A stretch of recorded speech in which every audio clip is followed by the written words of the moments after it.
Discover how the ancient tale of Kali mirrors the phases of your menstrual cycle and empowers your feminine strength.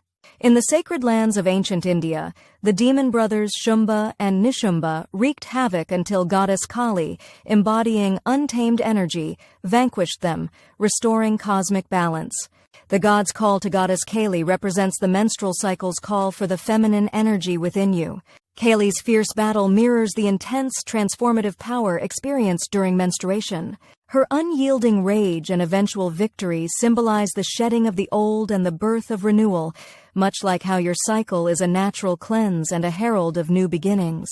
This story conveys that the menstrual cycle is not merely a biological process, but a powerful, transformative journey. Just as Kali's destruction paved the way for rebirth, your cycle is a profound renewal phase. Embrace Kali's fierce compassion and strength to understand that every phase, whether challenging or serene, plays a critical role in your holistic well-being, encouraging introspection, rejuvenation, and empowerment.